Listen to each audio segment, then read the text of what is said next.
Morning, everybody. Thanks for working with us schedule-wise and bouncing around with rain and the PPD event, which was great. Thanks for being here.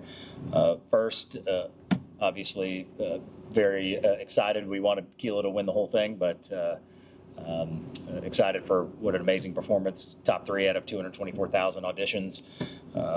Certainly proud of her, proud of our community, the way that this past week has gone and how we've certainly rallied around her and her family, and how her family and her performance has certainly lifted the city. I was very excited to see the package that was sent out to the world, and I thought I might be a little biased, but I thought ours was the best and looked the most fun and the most exciting. But obviously, congratulations to everybody involved in all of that, our community, everybody that helped us put that on and put our best foot forward. Also grateful to Commissioner May for putting in the $25,000 request for reimbursement on that. Synovus Bank was a sponsor here locally that helped us cover some of those costs, so should be in good shape there.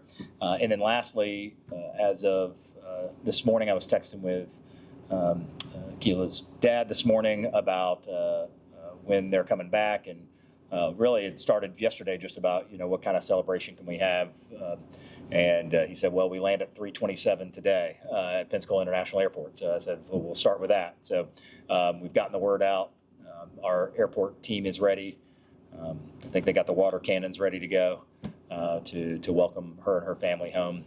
Again, 3:27. So we're certainly sharing that with the public to be there around 3 o'clock, just in case it comes in a little bit early. But that will take place at Pensacola International, right outside the secured area. The annual audit of city finances is complete. This is what happens every year. The CRA was presented one, and it'll be presented to council on Thursday. And it's meant to be a check and balance of the city's financial position from an outside group, not anybody hired, of course, by inside the administration, but with outside eyes and expertise. And the audit's meant to track how public funds are managed and tracked. And they had found no material weakness, no significant deficiency, and no noncompliance in the financial reporting. So certainly getting a clean bill of health, number one, is something that all of our citizens should expect, and number two, might be in conflict with some of the other public perceptions of how dollars are spent and spent in a wise and prudent financial way. So the only finding that they had in the citywide audit was a documentation issue with it was specifically within the housing department. They reviewed 40 different files for tenants. There were 3 instances where the third-party income verification wasn't documented in the electronic record. We learned through that there was a kind of a cut and paste scenario where when you refreshed it, you lost the original documentation. Point being, of those 3 that didn't come back with documentation, all of them are income qualified, income eligible. So nothing slipped through the cracks from a procedural standpoint. Just a good moment there to make sure that our technology is working correctly and that we have it documented. So they checked at random 40 different ones. 37 were fine. There was just 3, and we've gone back and double checked and make sure. So again, it's really more of a ministerial mention than anything that has anything to do with our finances. So anyway, Betsy at Housing has looked into that, and our our manager within the housing department also completed an audit and everything as well. So all good there. But bottom line is we come back yet again with another clean audit, and we'll make sure it gets CC'd around the state. Yard debris collection update through May 8th. So if you go from February through May 8th, our city crews have picked up 9,020,212 pounds of yard debris. If you look at that same time period, actually not same. If you look at February through May last year, it's a 21% increase. So we had 7.7 million, and we still have 22 days left in May. So we're going to certainly eclipse 10 million pounds. We were at 7.446 million pounds last year through May, and we were at 6.1 million pounds the year before that through May. So if you think about 6.1 to 7.4 to, you can safely predict well over 10 million is how we've found ourselves in this situation. So, we have pulled out all the stops, both financially. We have the additional crews. I know we shared that with you guys in the media. Yesterday, we have 12 crews in the field. Right now, we appreciate the county working with us, that we have postponed the county neighborhood cleanup that the city trucks normally do as part of our agreement with the county to get free tipping fees on yard waste. That's been around for years and years. We called Wes Moreno, the county administrator. We appreciate him working with us, saying, hey, kind of hard to be serving the county's neighborhood cleanup when we've got literally 4 million more pounds in counting coming in than we had 2 years ago during this time. So I know it's frustrating for our citizens, but they can rest assured that we're on it. I know Amy Miller, our deputy city administrator, was at sanitation again this morning. We have the temp crews coming in. We have the temporary vehicles coming in that we've all outlined in the release to you. They're right now, we'll obviously get through this, but when you go 6 million to 7.4 to over 10 in a matter of 24 months, bottom line is there's no excuse of us making sure that we get service recovered on time. That's our number one focus. Then we can have a bigger conversation about how we probably need to do a little more strict enforcement as it pertains to what is allowed under the free yard pickup, which is a 6x6 block, and no contractors are allowed to drop if they cut palm trees in someone's yard, the contractor is required to take that with them. That is clearly not happening. And we've been loose about this over generations of time. We try to be as fair. It's one of the benefits of having an internal service is that unlike an external company that might ding you if you were 1 inch over, when you have city services, we try to be mindful of the taxpayer. We always do. But sometimes you reach a tipping point when you go from 6 million pounds of yard waste to, we'll see what the final number in May is, but it'll be somewhere between 10 and 11 million pounds would be my guess. Basically almost doubling in 2 years. Something's got to be done. And that might need to be some more enforcement and making sure, one, educating our citizens on what they can do on the 6x6. We can probably do a better job of that. But I think just as important, if not more important, is the private contractors who are cutting these yards, picking up leaves, cutting limbs and palm trees, and then leaving them out on the front. And that is not allowed per our code. So that is not our problem today. That's our problem tomorrow. Our problem today is we've got crews and we've invested about $50,000 of additional resources. But that's why I wanted you guys to certainly understand the volume difference because this is the first time this has happened since I've been mayor. And the why behind that is we're picking up 50% more from the curb than we were 2 years ago. And so we'll get it done. We'll get it handled and tackled over these next 30 days. We appreciate everybody's patience, but there should be a crew in every neighborhood in the city, every district in the city, almost every day, moving from this point forward for the next month, if not multiple trucks. So we're working through that as we speak. We are, for Palafox, we're still on track to meet the May 24th incentivized deadline. We are still working on reopening blocks ahead of schedule, but that remains contingent upon completion with punch list items, weather conditions. There's been lots of rain. So May 24th isn't in jeopardy, but there was some conversation of could we open a block a little early. We have not eliminated that completely, but my hunch right now, considering the fact that it's May 12th and it's May 24th completion, is we're probably going to be more focused on getting the street holistically reopened than we would to open something a week early. So we will update you through this week, and certainly next week we should be bringing back plans of what that public-facing opening will look like in and around May 24th. So we'll get you an update there for next week. I know we had another request, and there's been another media report on the tree ordinance. Councilman Moore and I have, for the last probably 2 months, I'm guessing, have been working on a revamp of the tree ordinance for our city, and really focused more on updating some of the things that our previous councils had left behind, which would be, one, a fair fee or fine for some of these larger trees. Those fines and fees haven't been updated since 2009. The irony of which some of the previous council members that have been critical of the existing one are the ones that put this in. And I think there's certainly some room that what needs to be addressed is, if you're going to take down a heritage oak tree in our city, there needs to be a requisite or equivalent fee or fine. There are private property rights that we are preempted by. The city cannot tell someone they cannot do something on their private property. That is very clear in Florida law.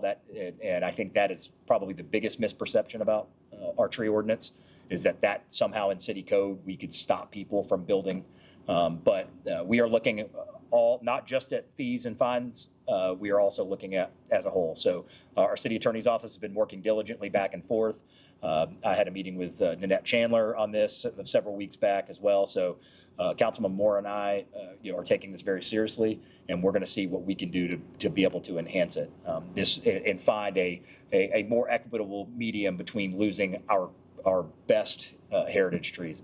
And another conversation to that is the operation itself that was not prescribed with previous changes to this tree ordinance is, how will this be executed? And I think I can use a good analogy would be like for the police department.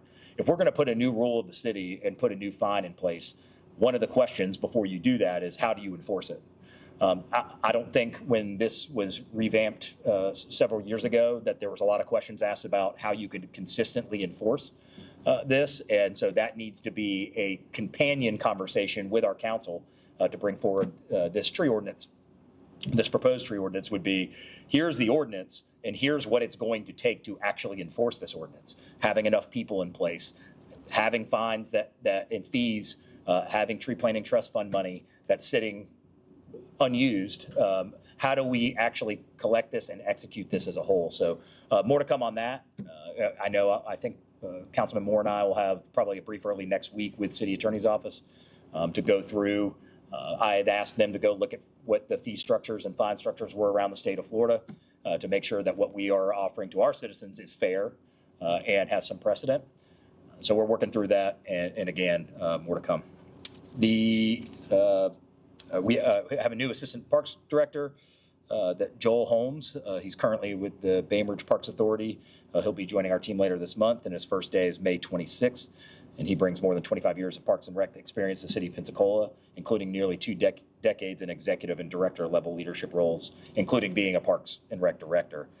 Prior to here, he had served as executive director of the Bainbridge Decatur County Recreation Authority in Georgia, where he led major facility improvements, expanded programming, and increased organizational revenue and community participation. So had a chance to meet him at the end of his formal interview here, and really, really excited to have Joel on board. That is everything I've got for you, and happy to take your questions. Going back to the garbage, is there a reason that it's doubled? Is it that contractor situation? Yeah, we certainly believe that when you go up 4 million pounds in 2 years, that is not, we cannot blame that on Mother Earth, and that the soil was a little more fruitful this year. I don't think that that's a 4 million pound discussion. I'm sure there's lots of factors. There is the weather, or rainy weekends versus drier weekends where you can get that work done. I think it could be holidays, all those different things. I don't think any one of those things is what causes you to go from 6.113 to 9 million with 3 weeks left. So last year, again, 7.4 to what will now be 10 million. So even year over year, you're talking about a major, major jump. And so we're looking into that. But in terms of talking to our team and talking to the guys on the trucks that are going out there, they've been doing this for a long time. They know the difference between a family bagging their leaves and putting it on the side, and maybe it being a little larger than 6 by 6, and half a ton of palm fronds sitting there that certainly were not conducted by that family, and it was done professionally, et cetera. So again, that is something that's a tomorrow conversation, not a today conversation. But there is no way that we believe that we've seen a 5 million pound increase in yard waste in 24 months. And we think that is because our soil is performing better here in the city. I think we've got some major external issues that need to be addressed. And certainly that's not it's not reflecting well on our predictive analysis. So if you asked if we predicted to be picking up 3 million more pounds than we did last year, the answer is no, obviously.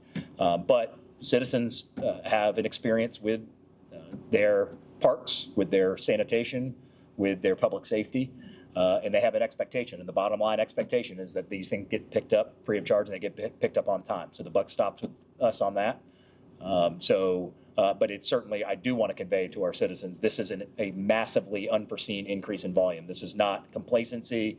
This isn't the same amount we picked up last year and we're behind. Just add 30% to anything that you do without being able to predict it. And it's going to cause some backlog and cause some issues. So I appreciate everybody's patience. Everybody's got lives and families and their own jobs, and they want their stuff picked up out front. That's what the 55,000 people here want. And I can tell you we aren't going to rest till that's done. And as is seen in the temp trucks, the service, and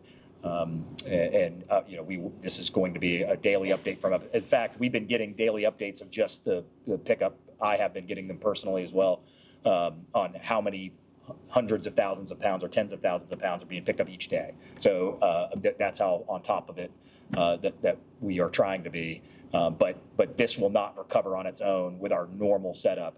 We have to call in some extra crews and some extra equipment to get this done. So we're hoping through this 30-day stretch that we'll be caught up and ready to go. We kind of talked about it last night, just having Pensacola on national TV. I mean, incredible. Can you talk about the value of that exposure versus the funds that are being sought out by the Yeah. I mean, again, I think I've mentioned in some interviews, I think a 30-second ad where somebody gets up to go cook dinner or, get a soda out of the fridge costs $750,000. So for what's looking like maybe less than $50,000 for us to have a 3.5-minute run, and it was awesome. I got lots of texts right after put up about how good the city looked and how energetic we were, not only supporting her, but all the things we love about our community, the Blue Angels and how great the beach looked, and all different types of positive comments coming in. And I mean, in a way, I know it sounds cliche, but it's like you can't, for that to be inside of a show that probably we'll find out what the ratings were. I know the season opener was 5.9 million. The season finale last year was 6.5 million. So, tracking somewhere along those lines of that many millions of people, not stepping away during a commercial break, but watching the actual show and seeing how special Pensacola looked, that was awesome. And certainly a moment of pride for me personally, and should be for our staff, and should be for everybody who lives here, is to be able to put our best foot forward like that. So I appreciate the producers, and I think American Idol had 16 camera crew, producers, PAs, 6 different vehicles. You see what goes into making 3.5 minutes. It's a lot, but it showed because they had such great footage of all the exciting things that we did, and Keyla and her family. So very excited for that, and certainly I think a priceless moment for the city of Pensacola that we may not get very often or see again for a long time.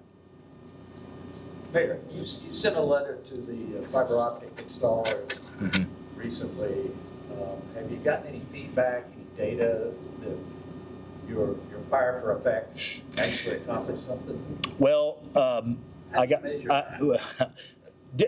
difficult to measure that. I will say we heard from both utility companies pretty quickly, and they said we're getting lots of phone calls, and I said, welcome to the club. So they should be the ones getting the phone calls. This is their work. They're in our right of way, which they have the legal right and authority to do. So listen, I hope that AT&T and T-Mobile, namely, their subcontractors, are getting on top of this stuff better than they were before, period.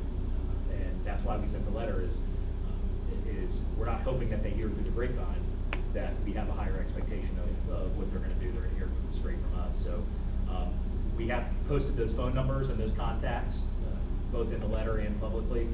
So I certainly, anybody out there listening that is having an issue or had an issue previously, just Google those. If you get on and search utility company City of Pensacola, I know we have it posted on our website and on our social media, the best ways to get in contact with them.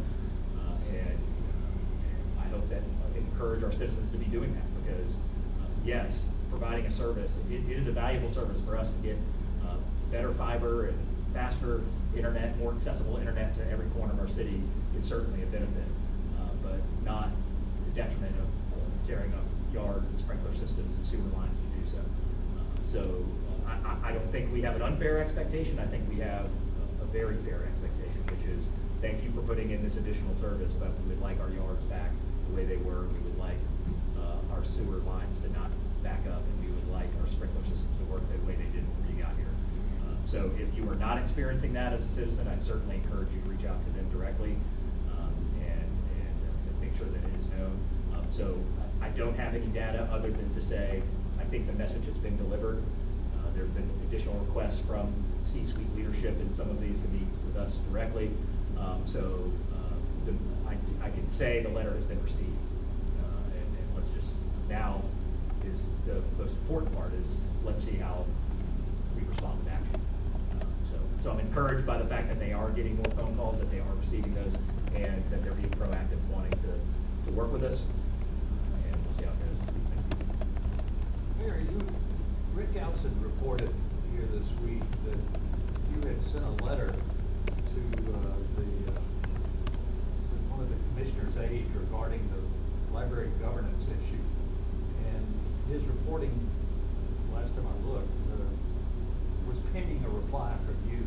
Yeah. Have you gotten back to him? I mean, what happened? He has a public records request in. There was no request to speak with me. He was asking about the letter, so I'm happy to, as always, journalistically, I'm happy to address questions when they're asked. But the bottom line is, when county staff reach out to us, when West Marino reaches out to me and says, we have an interest in your parks and rent policy, this, that, we work with them all the time. And so the why behind why county staff or county administrators ask to be CC'd or for documentation of anything, you would just have to ask them. I can't speculate as to why they need something, but as with any scenario, anytime the county or the sheriff's department or the DIB were to call and say, we want this policy, or will you send something to us, we're gonna send something to them. There'd be no reason for us to not do that. What they did with it, or what concerns they have at the county level, or what their protocols are, all that. The idea that we were supposed to send, I saw it mentioned we were supposed to send that to city council. I've never heard that before in 3.5 years, why a mayoral appointment, we would need to notify city council first or something, but nonetheless, we're happy to share anything with city council. It's pretty public, but city council doesn't brief me before they make appointments, and they don't need to, but they should. It's their appointment.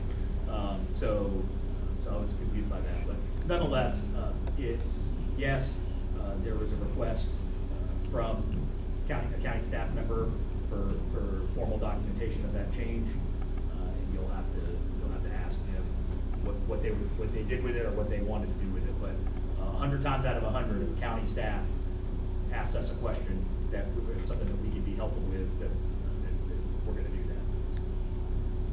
A little bit out of our area, but I think it's part of a broader conversation. Earlier this month, a now former Niceville police officer pleaded guilty to using information on a flock camera to stalk a coworker. Does this give you pause that the flock opponents have a point about misuse, and what Councilman Baird is suggesting the city get its own cameras without flock so access can be controlled better? Sorry, that was long. No, that's all right. So, I mean, first and foremost, I certainly stand behind the integrity of our police department, and you heard it from Chief Winster himself, of what protocols that we have in place. I don't know what protocols other law enforcement agencies have in place, but the controls that we have in place, that there's formal, clear documentation when things are given permission or that needs to be accessed. Clearly, I'm speculating, but I'm really off of what you just read. Compared to what Chief Winston just described, that wouldn't be possible. So under that. Secondly, I will continue to reiterate, LPRs in any form are enormously effective law enforcement tool, period. And as a matter of fact, I just got done watching the New Orleans Homicide Division. New Orleans PD has a season of documentary up on different cases. I think I've probably watched 15 of them now. 0 of them didn't use LPR, 0. And that's so if you want to make it political, that's a democratically led city with a democratically led, and there is not one homicide detective that was investigating a homicide in New Orleans that did not use LPRs or did not use cameras. So everybody certainly has a right to their opinion on what they think. I'm going to usually err on the side of keeping this job number one, which is the safest city we can possibly keep it. And if my law enforcement experts in the field are saying that this is something that keeps our citizens safe, I'm not going to question that. So we'll continue to do what we do, and for every example of that, I am certain that we can give dozens and dozens, if not hundreds, of examples of. We just had one last week where there was a domestic issue. Somebody pinged on an LPR, and we found them, and higher volume than normal of drugs in the car. So that happened in the city limits. I know you guys have probably already reported on the example of the potential shooter at Jazz Fest in New Orleans that was caught with an LPR. So I kind of like those results. Those are the ones I like to point out, and not try to find needles in haystacks of different scenarios. We have controls in place to make sure that this information is kept where it needs to be and used where it needs to be, and any technical details on that and how that works, I certainly defer to the chief.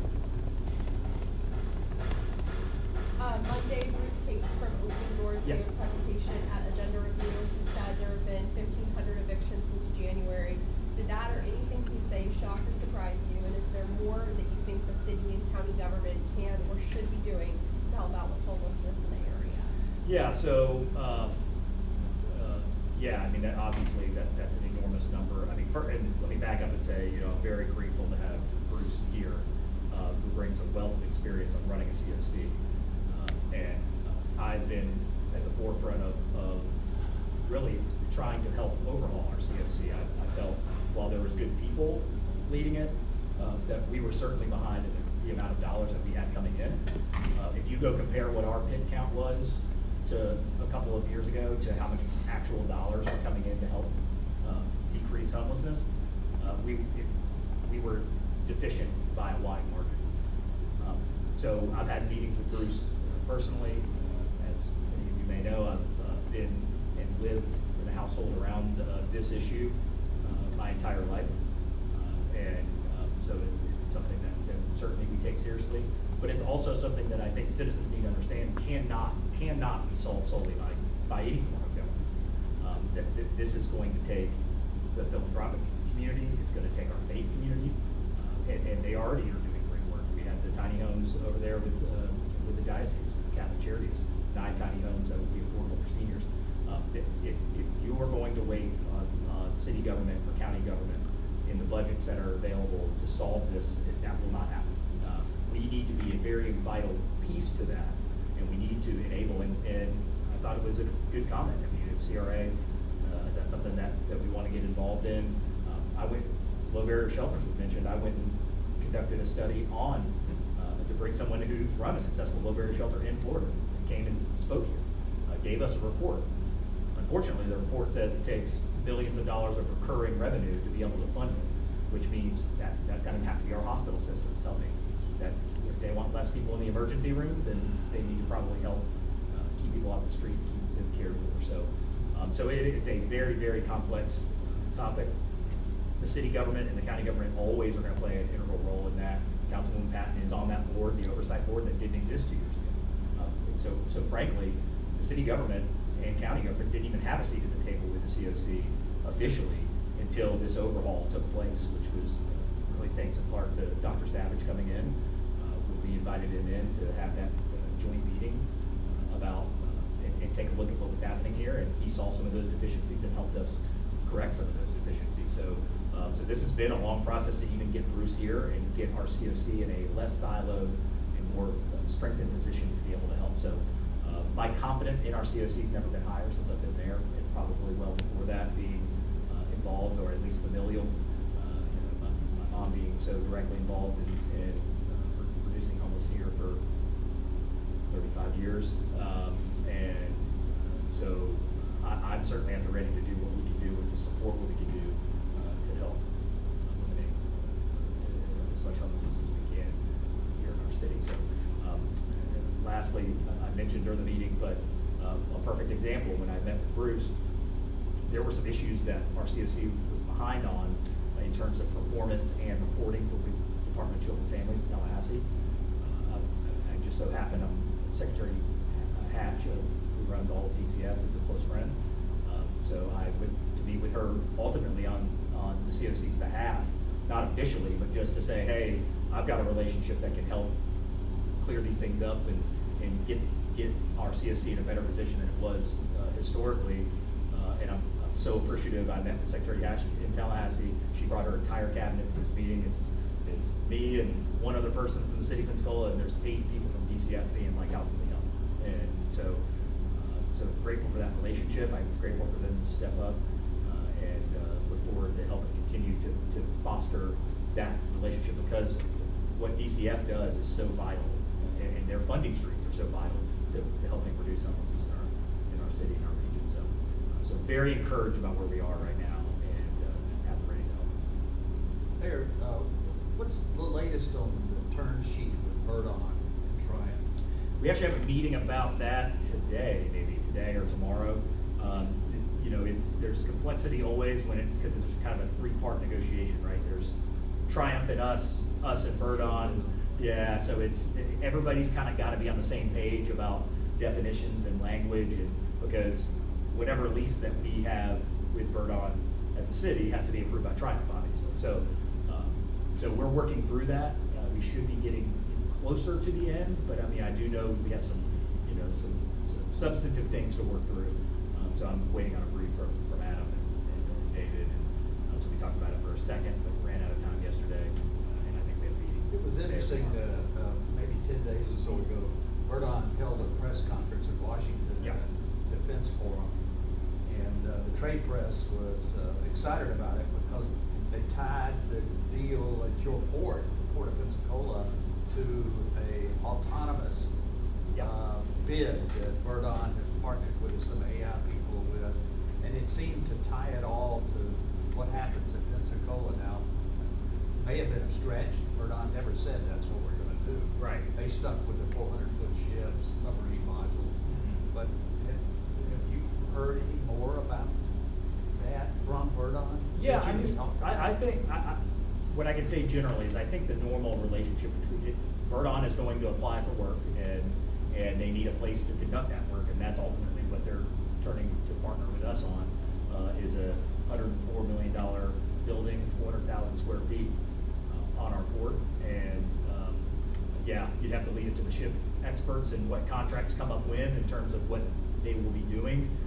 I've said generally previously that we know that they're going to be pursuing building some autonomous vessels here, whether it's that specific contract or NOFA or anything like that I couldn't speak to, but that the general conversation around autonomous vessels and really just the direction of our military going to more and more of those things, it has been a prevalent part of our conversation, but it's really been secondary. Our focus in terms of Birdon is figuring out what the lease agreement looks like, and I have as much urgency when you think about it, full steam, 2,000 jobs at 80,000 wage. That's $160 million a year in wages coming into the city, to the region. And so, I mean, you think about just the reverberating impact. And in my previous life, when I used to work with small businesses, we always pointed out that the most valuable small businesses in the world are the ones that bring dollars from outside the area and spend them inside the area. So nothing wrong with restaurants or things like that, but typically you're paying those people and you're circulating dollars.